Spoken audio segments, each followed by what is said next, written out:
with 2 defeats and 1 bout even, from the Windy City, Chicago, Illinois, the former lightweight champion of the world, Dangerous David Diaz. And fighting out of the red corner, wearing blue and pink, official weight 134 1/4 pounds. His professional record, 50 victories, including 32 knockouts, 7 defeats, 2 contests even.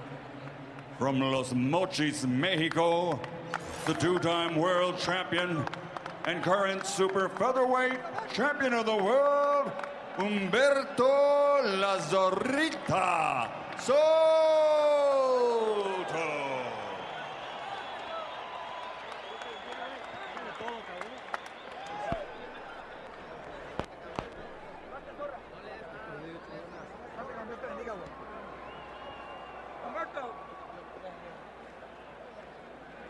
Humberto, venga aquí por favor. Fight clean, play limpia. Good luck. Buena suerte. Touch him up. Referee is Lawrence Cole. Over the years, he's been the most familiar of the Texas referees to us.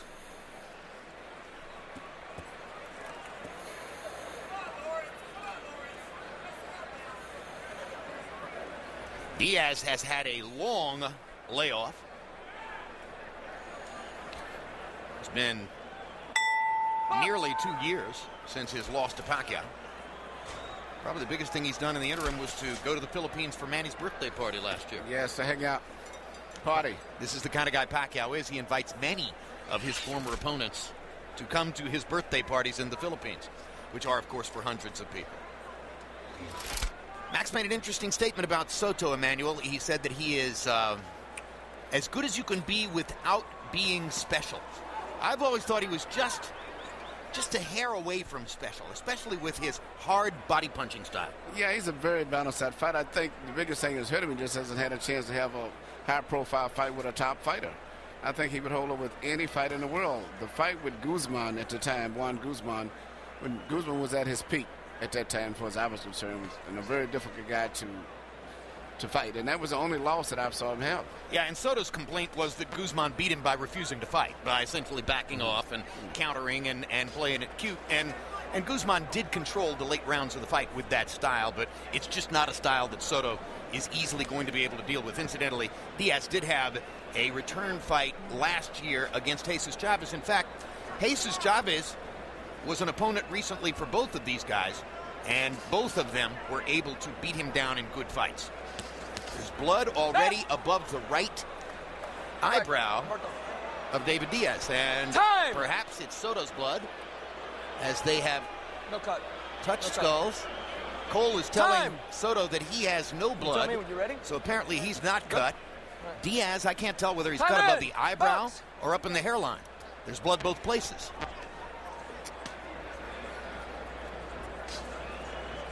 Southpaw against a conventional fighter. Both guys relatively aggressive. Heads can come together. Yeah, and the southpaw style is very awkward in this case here. Diaz is very smart, laying back, where he's making Soto have to get off balance to throw punches at him, the way that he keeps his head back. Glove touched the canvas, knocked down for Soto. Quick left hook inside, caught Diaz on the chin. Diaz balanced himself. Right, mainly off balance. In his aggressiveness to get forward, got caught with a left hook that he didn't see, and it wasn't in good balance. So first round knockdown for Humberto Soto. 2 points.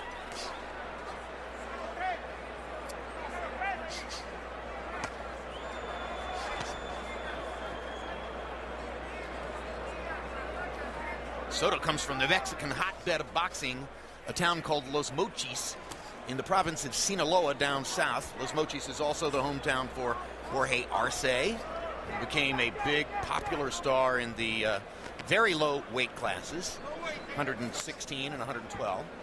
Also, Fernando Montiel, 122-pound star with tremendous punching power for his size, is from Los Mochis as well.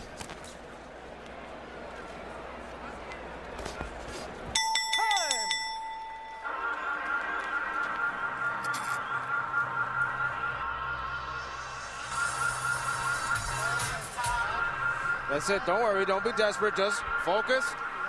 Be careful with that headbutt. But you got to turn him up on the ropes. Get your range. You caught him already. Use the jab. Use the jab and pressure him. 1, 2, 3 punches. He's coming into you. Use your jab. Uppercut with the right hand.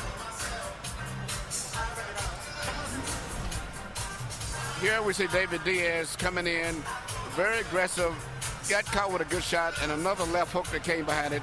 Legitimately a good knockdown, and it stunned him for a minute. Didn't seriously hurt him that much, but a lot of it was just balance.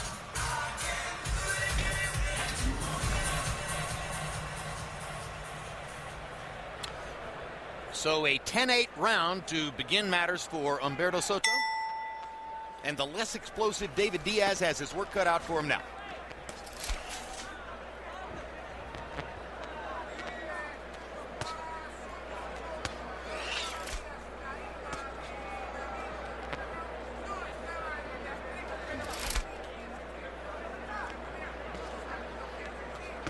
There have been times in the last few years when the 135-pound weight class was loaded with talent. I mean, take, for instance, the moment at which Manny Pacquiao and Juan Manuel Marquez were both fighting in that weight class. Yeah, it's funny how the stars, as they move up to a different division, it becomes a high division. And Pacquiao, 125, 26 at one time. He, Morales, Barrero, all of those guys, that was a hot division. And he moves up to 30 and 35. Now he's up to 47. And particularly in Manny Pacquiao's case, whichever division he goes to, that becomes the hot division. Because he is the cash cow. And he's such an exceptional fighter. When I think of Manny Pacquiao, I think of 2 words: machine, phenomenon. That's what he is. Totally like nothing I've ever saw.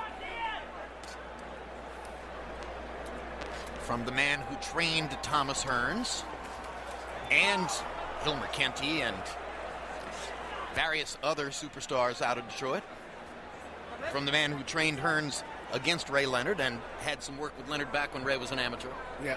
And you're saying Manny is the best you've ever I'd say he's the most unusual fighter that I have saw. He's such a gifted machine. A guy that can punch from all angles with great balance, left hand, right hand, all night long, body, head, just totally he's a machine. It's not like a normal guy.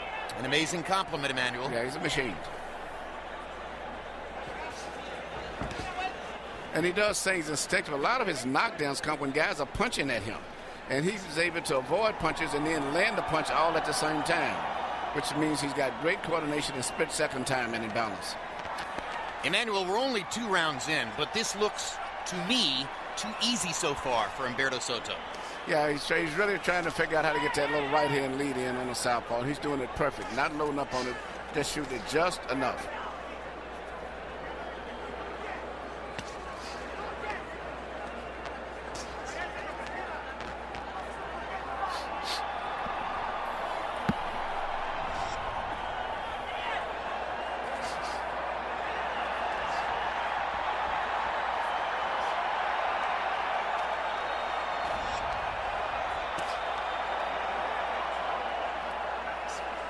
Soto mostly staying back, making Diaz come to him. Soto has faster hands and is able to pick off Diaz as he comes in.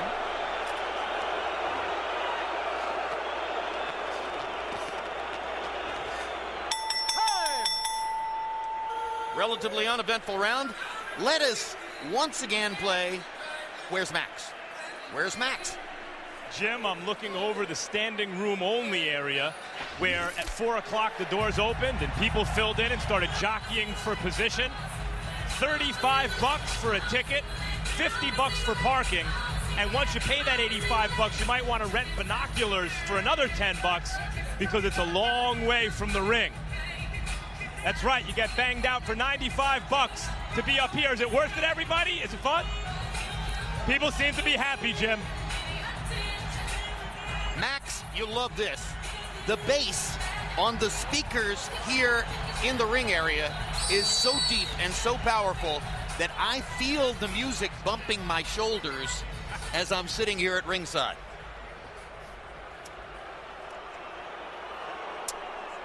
CompuBox numbers through 2 rounds. Soto 23 out of 72. 32% connects. Diaz has landed 7 punches out of 79 thrown in 2 rounds. That's not very good. You know, Diaz has this body position where it's very hard to really hit him too effectively, too. When you start punching him, he has that little bending down and bending back, and he gets himself in a real difficult position for someone to hit with a clean punch. Well, and Soto's staying far enough back. He's going to make Diaz lunge if Diaz is really going to have a chance to get there and hit him. And if he lunges, of course, then Soto will take advantage of him just like that. Just like he's trying to get him in an exchange. Exactly what he wants to do. Get him into an exchange. There you go. When you're going after him, when he's waiting on you, it's hard to hit Diaz. The best you can hit him is try to make him punch. He gets hurt when he's trading punches. Diaz got in a little right hook to the body. But by and large, this is just a finesse game for Soto. Normally a much harder guy. Again, too easy for him. Staying back, waiting for Diaz to lunge, overcommit, lean forward, and then hitting him with counter shots. That's a good strategy, too. Easy strategy. Doesn't make for an exciting fight, though. Nope.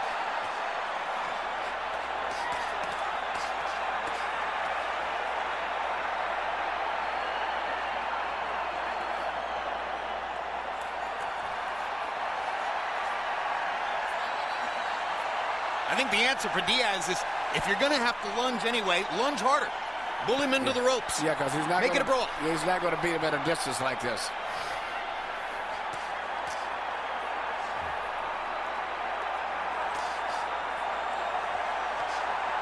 Oh, we have a wave going on inside the arena.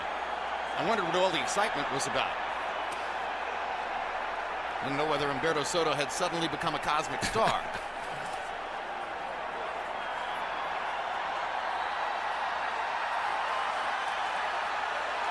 That's what Diaz has to do. Get Soto against the ropes and try to make hay at that point.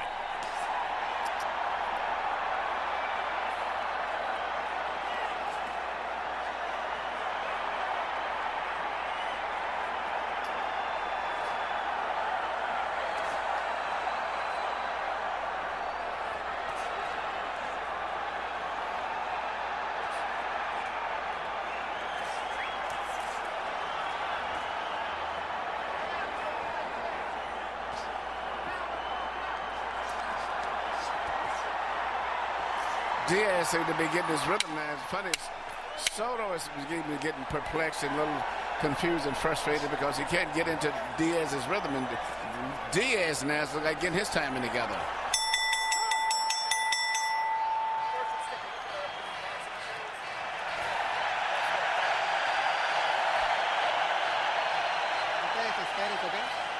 Don't be desperate.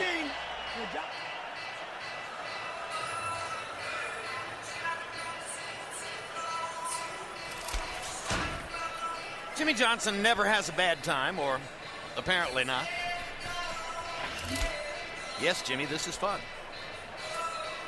Barry Switzer. Won 2 national championships in a row at Oklahoma in 1974 and 75. Won a Super Bowl with the Cowboys.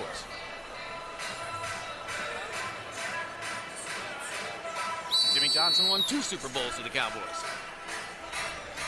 Let's go, David.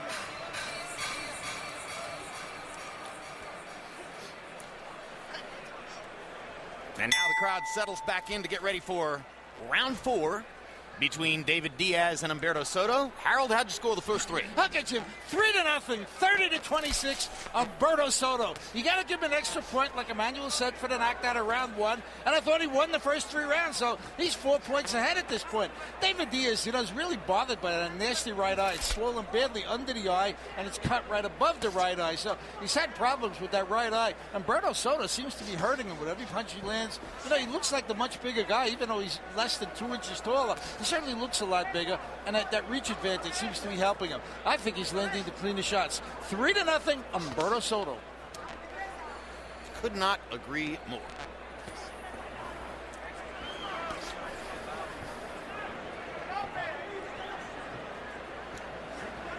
The win that launched Soto's public profile took place in Chicago. He was a heavy underdog against the well-known former American Olympian Rocky Juarez on a night when we didn't know that much about Soto.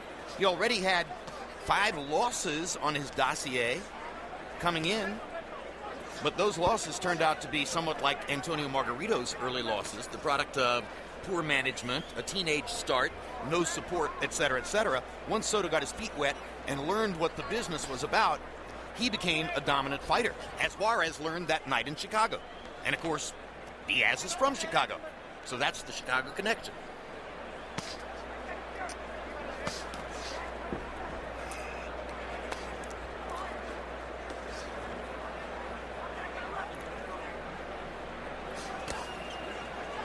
Thinking about another reason, Jim, why Diaz lasted longer against Pacquiao than De La Hoya or Ricky Hatton did. He is, even though obviously much less talented and not showing it here, closer to his physical prime than those guys. And that's something that Claudio also presents tonight. Not only a strong, rugged fighter, but a fighter who's in his physical prime. And, you know, I'm looking at Soto right here. Even though he's winning, I see him kind of losing the control that he had the first few rounds. Seemed like Diaz's little rhythm and herky-jerky little style is bothering him. He can't sustain any kind of real effective punches against Diaz at this stage. And, you know, he's had about 60 fights himself, even though he just erupted on the scene with us a few years ago. But I'm looking at this guy's fight. He's had... this is his 60th fight. 60th fight. So a lot of fights in Mexico before we discovered him. So you never know the wear and tear on those guys. That's why I said he cannot hit Diaz the way he could earlier. He caught him in that one exchange, but since then he's been having a big problem trying to find a good solid. There he catches Diaz with the right and the left. But Diaz landed shots too.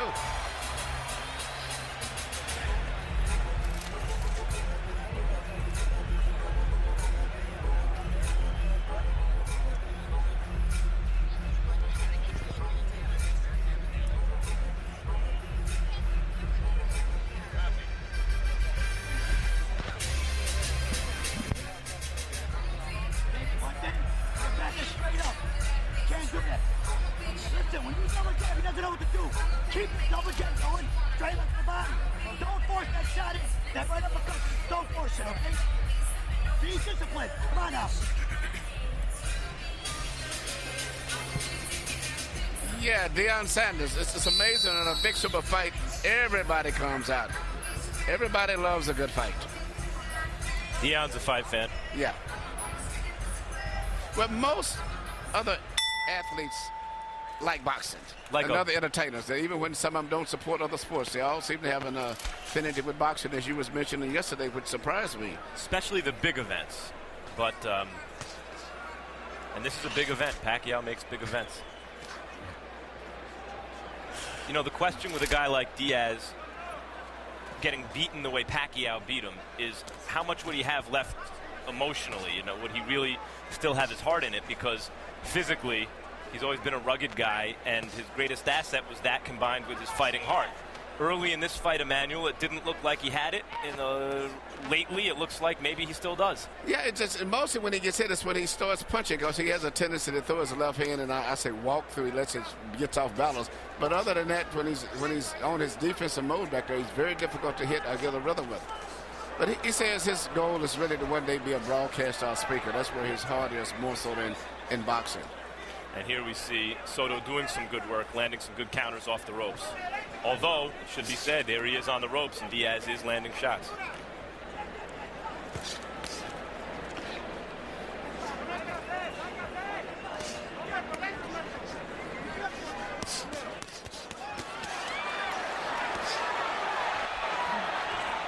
Obviously, good flurry by Soto.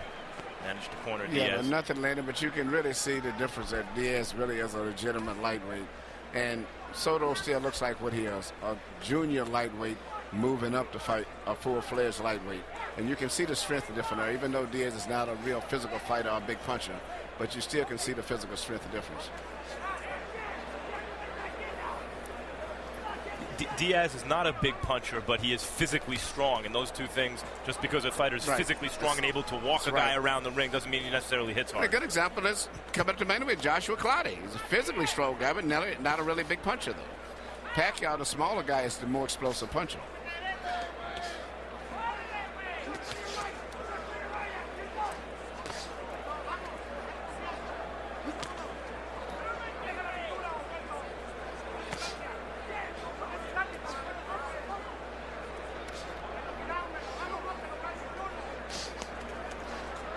Soto seems to have reasserted himself a bit in the last but he still seems to be having problems with it. He can't land. He's getting hit more. Yeah, he's getting hit more, and he can't really land punches when he goes on offense. He only can catch Diaz when Diaz runs in and gets out of balance.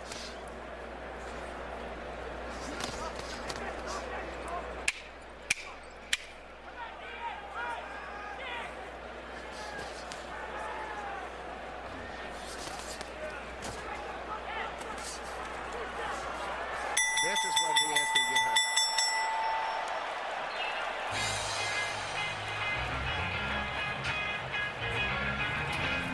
Now, normally, as fighters move up in weight class, their punch output doesn't continually increase. It's a heavier weight with more weight on them, and they find it harder to get off as many punches. In Pacquiao's case, he's increased his punch output since he was a flyweight, Emmanuel, all the way up to welterweight. He is unique in that regard. But you know, so as you were saying earlier when we was talking before the camera going, he started at such an early age when he was just a kid. And I think the fact that he's so known for his workout training regimentation just as much as his fight, the same as Michael Jordan was for his practice session.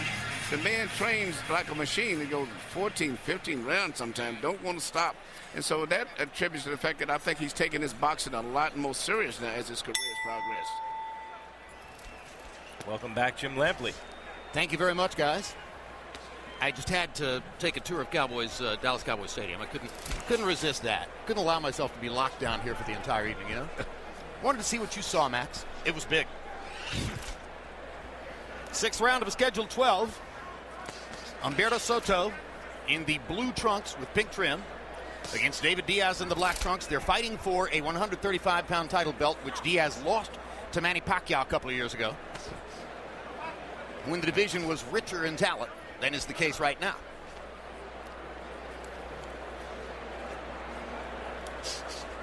Lightweight is barren. Edwin Valero looked like he would be maybe a dominant force. He's going up to 140 pounds. Ali Funiga is, and Soto here is probably the two best fighters in the division.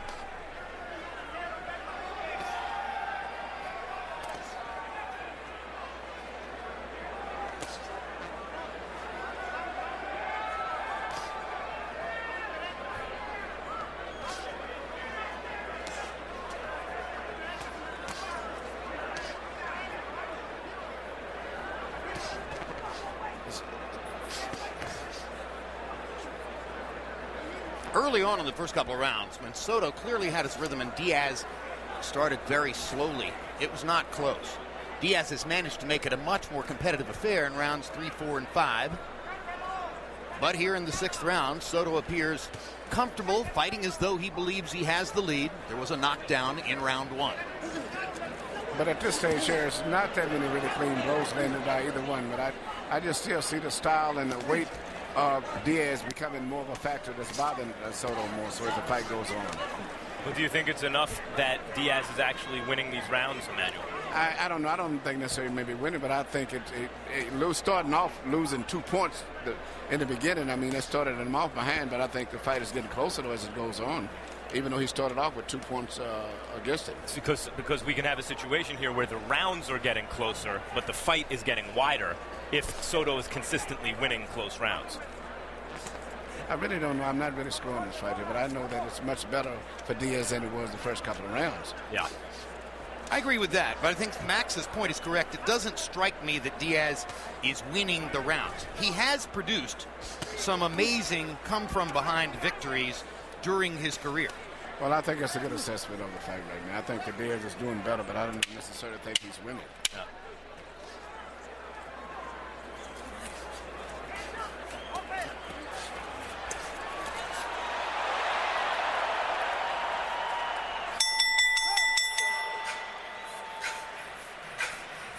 We're halfway through in the battle between Diaz and Soto. And now a group prayer in Manny Pacquiao's dressing room.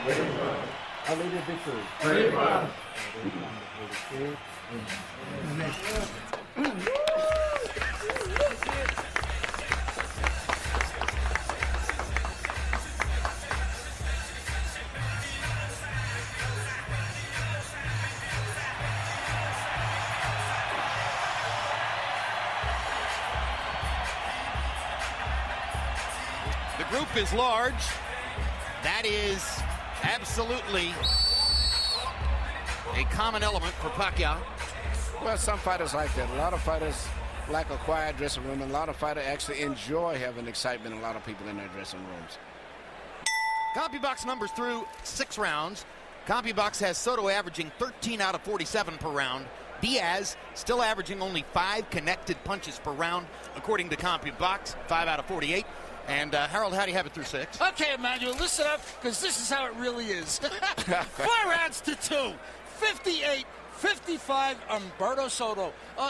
David Diaz is fighting a pressure fight, and interestingly enough, as the fight wears down, he's getting in, even more and more and landing more shots, putting a lot of pressure on Humberto Soto. Humberto's not hurting him with every punch like he was earlier in the fight. But I got to tell you, David Diaz's mouth is wide open, and I think the guy's really winded. I mean, he's sucking air, something terrible. And Max, how can you talk about lightweights and leave out the great Michael Katsidis? Anyway, 58-55, Humberto Soto. When did Michael Katsidis become great? I love him because he's an action fighter. Well, he's an action fighter, that's for sure. But we were talking about the elite fighters in the division. Oh, the template that Diaz is hoping he's working on here is what happened in August of 06 against Jose Santa Cruz, I should say. Jose Santa Cruz strafed Diaz through most of the first 9 rounds, had a solid lead on all 3 scorecards, and Diaz knocked him out in the 10th. Coming from behind with a true dramatic knockout before a home crowd in Chicago. He wore Cruz down, and he has to hope, or Santa Cruz down, and he has to hope that the same thing can happen here. In our main event tonight, we have a fight where both fighters are coming off a fight against a common opponent. Both Pacquiao and Clottey fought Cotto in their last fight. Pacquiao's the big favorite. One of the many reasons is that he destroyed Cotto, whereas Cotto eked out a victory against Clottey. In this fight, the main support to the main event, we have 2 fighters both coming off fights against a common opponent. Jesus Chavez. And while they both won, Soto beat Chavez by a wider margin than Diaz did. And that's one of the many reasons Soto's the favorite in this fight tonight. Good left hook by Soto there.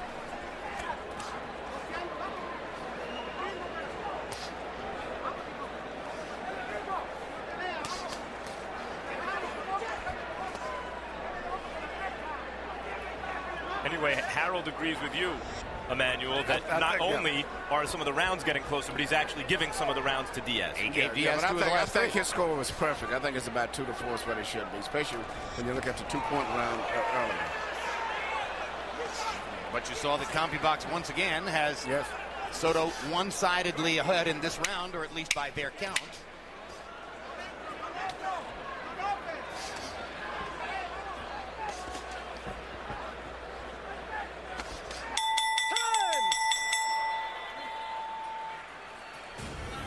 Seven rounds complete, and now we go watch Joshua Clottey warming up in his dressing room. Earlier, we showed you a shot of Clottey asking to have his glove refitted and his hand rewrapped at the moment when first-time trainer Lenny DeJesus was supervising the wrapping of his hand. Since that time, we've been told that eventually Clottey had to ask for a different glove, that the first glove he was working with twice did not fit to his satisfaction. They found another glove and put it on, and it fit fine. So apparently everything is now okay with Joshua Clottey's hand wrap. You try your gloves on when they have the weigh-in. You try the gloves on, and then you pick the pair that you want. You initial them, and the commissioner keeps those gloves with him, and he brings them and gives you your same gloves that you had fit in your hand. You said fit perfect. So I don't understand what could have been a problem. When I see things like that, it shows me there's a little nervousness somewhere. I remember when Nassim Hamed had that same problem when he was fighting Barrera. But those are the same gloves that he had chose earlier. Was supposed to. Yeah, I know I know from the text function on my telephone that some of the observers in Clottey's dressing room wondered if a case of nerves was what was taking place there. Yeah, that's all. And I mean, it took about 2 or 3 different guys to try to get the gloves tied right. That doesn't look that good. But, of course, Clottey's working with trainer Lenny DeJesus for the first time, so we're not sure exactly what adjustments are necessary as he prepares for the fight. And if I've observed correctly, I don't see Lenny being that really dominating he's going to be the head trainer. but I still see the other guys having more input. I mean, in the training and everything else. He's more like the head trainer. That's pretty much where he's at right now. Well, the other guys are Africans. The other guys are from Ghana. They have cultural familiarity with Claudio. Right. Lenny DeJesus is Puerto Rican. And even though he's worked with Pacquiao, maybe worked with Claudio before, he doesn't seem to be that strong and assertive person. But I think in the corner he would be an asset, though. You know, it's also, here's Claudio fighting on by far the biggest stage of his career against the most celebrated fighter in the world. And so no matter who he was with, you know, whether those nerves are magnified now, he'd be nervous, you would think. That's a good assessment, Max. And also the fact that he said probably about 20 people from his country is here to support him. So out of this 51,000 people, 50,000, whatever it is, he's got about 20 people. I mean, so he's got not just not having the corner where that he's comfortable with, but also the crowd support is just going to be completely. Pacquiao, I'm looking at a bus when we were coming here, and the bus had Pacquiao Manny tickets. I mean, everything is Manny. It's not Pacquiao and Claudio tickets. It's just Pacquiao. I don't know when I've ever been as curious about the attendance figure as is the case here tonight. It looks like a good crowd to me. It does indeed, but, you know, it's hard to figure. I mean, if this were the normal configuration of the stadium, you'd say, oh, there are 100,000 people here, because I don't see any empty seats. Well, it was set to be a 45,000 seat arena. There is standing room only. You figured north of 45,000. And I have just been given the official attendance figure. 50,994. That is fantastic. Can we get 6 people in off the street so we can just say 51,000? Yeah, let's bring in the 6. And you know, when you really look at this big place in Texas, which is known for big everything in football and in basketball, and they have 2 little guys, one from the Philippines and one from Ghana, to be drawing this type of excitement in Texas is fantastic. We've been talking about Lenny DeJesus, who tonight will be training Joshua Claudio for the first time. Part of his history is that he did work in the past with Manny Pacquiao. In fact, the last time Lenny DeJesus worked as the cut man in Pacquiao's corner was for Pacquiao's last loss in his first fight of 3 against Eric Morales. It took place March 19, 2005. This was at a point when Morales was still close to his peak. This was a tactical fight with which Eric Morales ultimately controlled enough with his longer jab to win by a narrow margin against Pacquiao. Pacquiao was cut on his forehead by a headbutt, struggled down the stretch of the fight. And one of the things that DeJesus has said by way of trying to build Joshua Claudio's confidence is that Pacquiao is still the same fighter he was in March of 05 when he lost to Eric Morales. He definitely is not the same fighter. He's a much improved fighter. I would say about twice as much what he's been. He's a phenomenal fighter now, punching with the right jab, the hook, great rhythm, good balance, everything. He's like a fine-tuned machine. Lenny may know that. He may just want to say to Claudio that he's still the same fighter who lost to Morales. Look, Eric Morales at that point was still a legitimately great fighter. Truly. And there are several differences, you know, in Pacquiao. First, the physical difference. He was much smaller then, and truth be told, I think he looks even faster now. So he looked a little bit slower then, though he was a fast fighter. And the other difference is the skill. He was a just kind of straight in and out brawler at the time, and he has since become a masterful boxer. Absolutely right. He was a searching left-hand knockout artist back then. He is a tremendous all-around fighter with a great jab, hook, and uppercut now to go with that great left hand. And the footwork is much improved. He's just improved all the way around in every way. I think the chemistry between him and his trainer, Freddie Roach, is got to be one of the best combination of teams ever in the history of boxing. Good left hook there by Humberto Soto. Soto's doing just enough, in my view here, Emmanuel, to maintain control of the fight and, you know, not yet be in a position where he could allow this to slip away against David Diaz. I think that's a good assessment. You know, he's not able to land too much in terms of effective punches himself anymore, but he's doing just enough to keep that little fine edge, which will probably give him the decision and the championship. Scratch and sniff, stay safe, don't allow Diaz to land anything that's going to change the fight. So far, Soto's effectively doing that. Good jab there.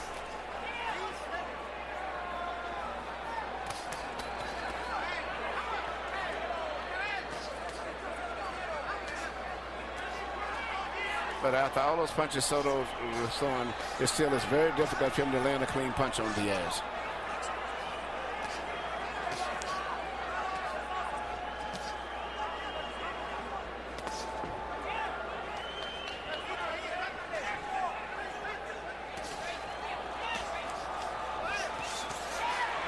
Diaz landed a solid straight left hand there. They trade against the ropes. David Diaz got in a couple of his best shots, but Soto was landing as well. I think Soto's throwing more than he's landing now. It looks very flashy, but just for a clean, effective punches, he's not landing that many shots the way he was. Diaz has this little weird way of angling and getting away from the punches, but he's, for the most part, very effective in avoiding getting hit with clean shots. Well, Max was talking last night about the importance of timing. Diaz is much slower than Soto, but he lands sometimes because he has timing. He knows when to throw. That's a good way to put it. Like there. See that? But Diaz comes right back and he gets away from punches and his little funny little movements, and he catches Soto a lot at the tail end of punches now. This is one of the better rounds for David Diaz. He's been trading more frequently with Soto and getting away with it.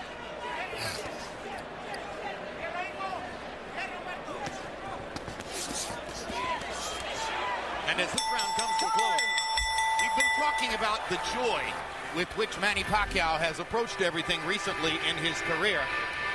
And I suggested yesterday to Joshua Clottey that it's tough to fight Pacquiao because it's difficult to try to dislike him. You can't get angry at Manny Pacquiao. He's too nice, too much fun, too good a guy. Look at what happened at the weigh-in yesterday. That's Lenny DeJesus, incidentally, over Pacquiao's right shoulder, staring at the weight. We've been talking a lot about him. But watch what happened when Pacquiao and Clottey attempted the obligatory stare down. Okay, pretty good so far, but now Manny breaks up. Clottey breaks up. Okay, enough of the hard guy act.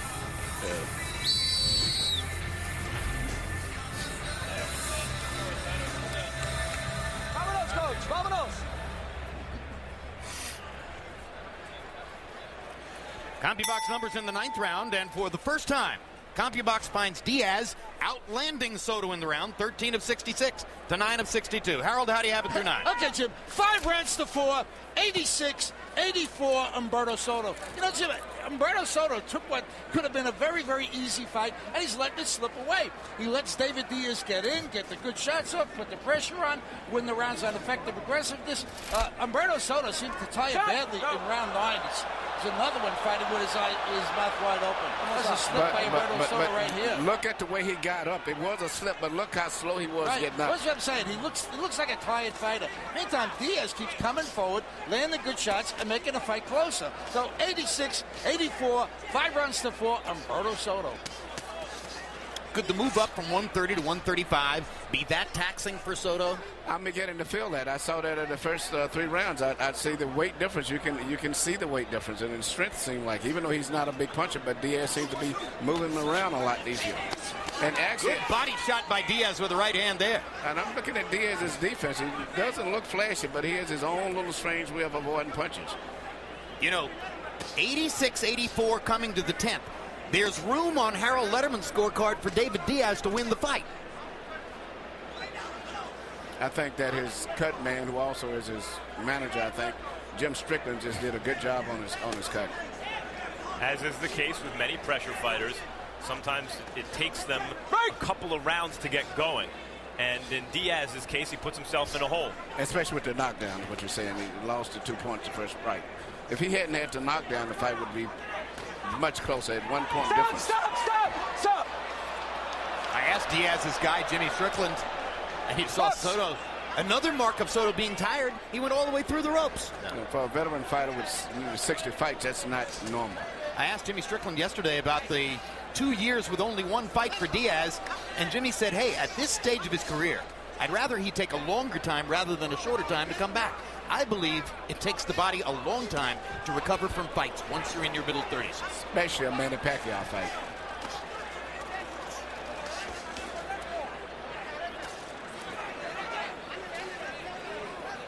Diaz not only making it closer on the cards, but he's physically, after the first couple rounds, gotten himself closer in position to Soto.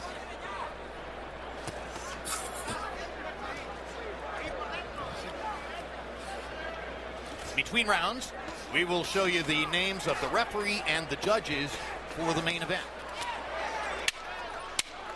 And remember, we're not in Las Vegas. So good shots landed by Soto in the last 20 seconds. Yeah, and that could be just A sense of urgency. round. A sense of urgency. He seems to have suddenly realized what's happening in the fight. Good move.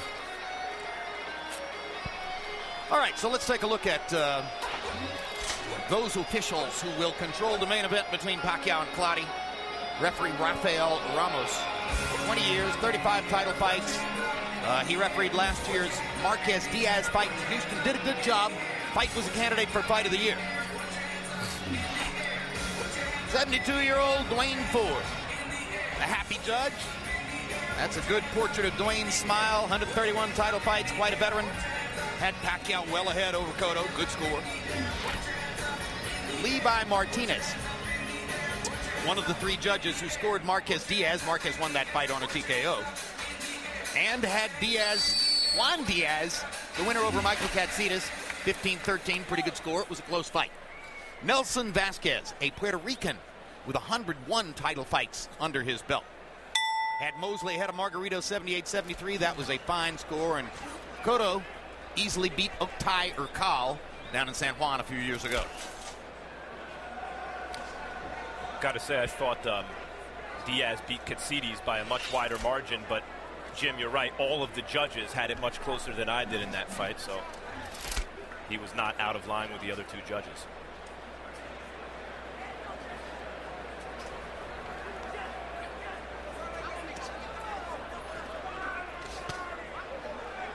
Two and a half minutes to go in the 11th round, and it appears to me that this will go to a 12th round.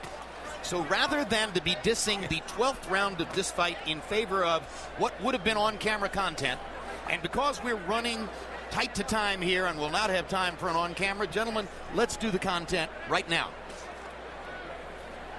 Max, why are 50,000 mostly American fans here to see a Filipino fighter?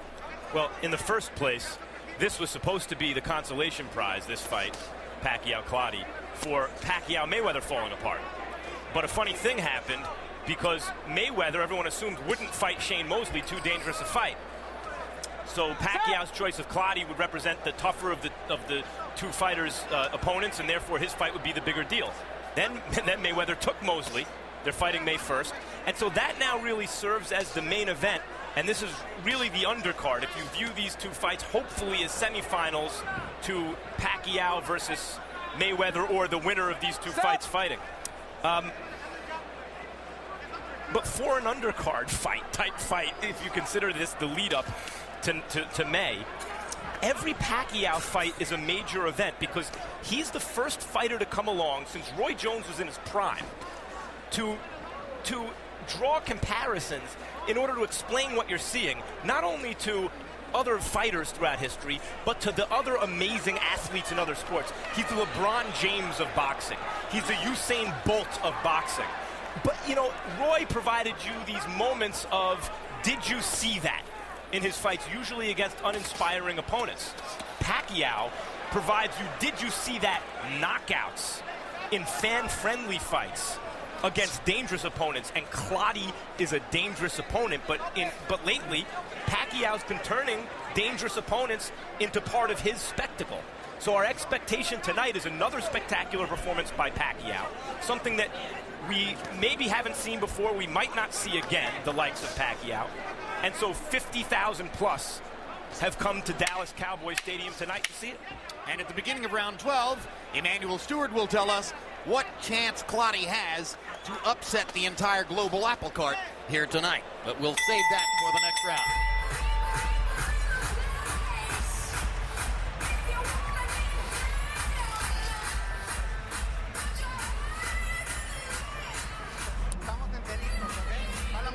Come on, breathe a lot. Breathe deeply, a lot of air. Last round. Last round, come on, build confidence. Find your distance. Move your distance. Work it, use your jab. You can catch them all.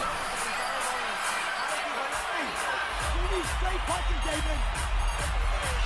Hey, we only one jab. David, 2 or 3 jabs at a time, okay? Hey, this is it, man. Let's go now. Give me a towel.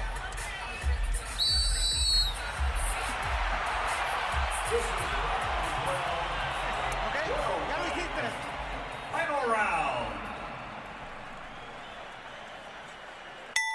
CompuBox numbers in the 11th. Soto 10 out of 39. Diaz 10 out of 53. As Harold Letterman's card has shown you over the course of the last couple of rounds, it appears Soto is safe, barring a knockout comeback by Diaz, at least in Harold's estimation of the fight. Emmanuel, you heard Max on Manny's tremendous star power. In the face of all that, Joshua Clottey's just a very good fighter. But is he good enough to upset the whole YouTube world by beating Manny Pacquiao tonight? Yes, he is that good enough to do that. I don't think he would win the fight. I favor Pacquiao, but he's what we would say in the game, a very live underdog.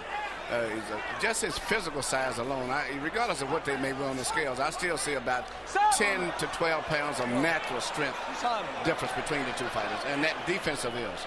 I think one of the things that he has to deal with is that he's a tight muscle type physical fighter, whereas Manny is a muscular, loose type guy with great coordination, can fire punches from so many angles, and his flexibility, and I think that's going to be the difference. But if Manny does have problems with the weight and the style, we could possibly have another Douglas and Tyson type situation. Wow. I just don't think that Clottey has that mental fire in him. That's a big question. That's it. He seems to be a little too passive, a little nervous, insecure. And then, you know, his corners are new. I think Lenny will do a good job, but still going against one of the best corners in boxing right now, and guys like Manny and Freddie, who've been working for about 6 years successfully together, and only lost one fight in all those time, and that was to Morales, which Manny knocked out twice. So he's just a tremendous team that they're going against in addition to everything else. But he does have the ability to score upset because of his size and his style. I think you bring up a great point, though, about what is perceived to be Clottey's attitude. In my own personal estimation, when a fighter has been as badly dissed in promotion before a fight as Clottey has been, and Soto seems to be putting things away here, when a fighter has been as completely ignored as Clottey has been up to the fight in this instance, I'd like to see a chip on his shoulder. Yes. I'd like to see some anger and resentment. I'd like to see him, right, that swagger. I don't see any of that. No. He should come in with, I'm going to upset the world. You know, I'm tired of being disrespected. You know, I'll give respect after this, and with a little anger. And I don't see that. He's still too passive to me. He seems to be a Manny Pacquiao fan. Yeah, and most fights are won, I always say it mentally. And that's why, you know, I can look and I see some guys come in the ring and I say, oh, boy, it's going to be a problem tonight. No knockdown. CompuBox numbers show that Soto has doubled Diaz on power punches here in the 12th round. Diaz has done nothing which would have spectacularly turned things around. So barring an unexpected scoring event here, I think we're likely to see a qualified decision. There's the unexpected scoring event. That is the unexpected scoring event. 3, 4, that's why going down the stretch, the fighter with the faster hands always has the advantage. Come here, David. When fatigue is set in. That's the end of the fight. Soto began with a 2-point round, ended with a 2-point round. Hard to beat.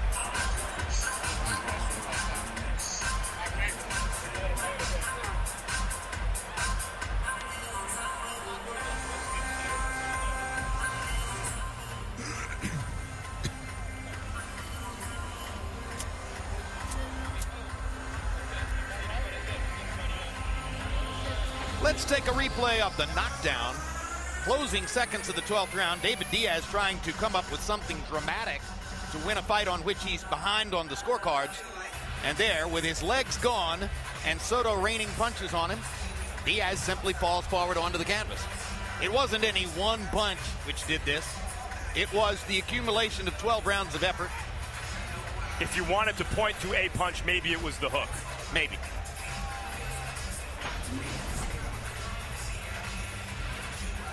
That looked like a workmanlike Humberto Soto victory.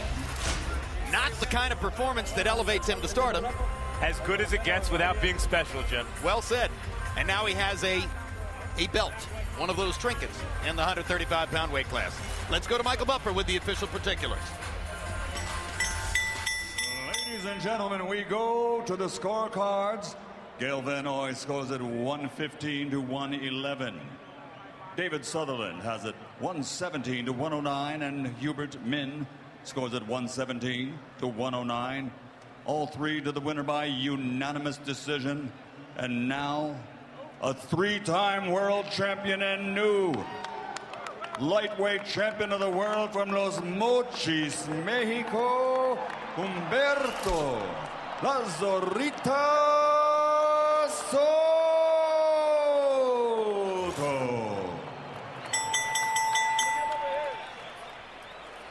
Soto is putting together a transportation empire down in Los Mochis. With each purse, he buys a bus or a taxi or something else to add to his fleet. So something will commemorate this tonight. CompuBox numbers, Soto landing 70 more, throwing 4 more, virtually doubling Diaz's percentage. A workmanlike win for Humberto Soto. When you include standing room, over 100,000 people can fit into this stadium.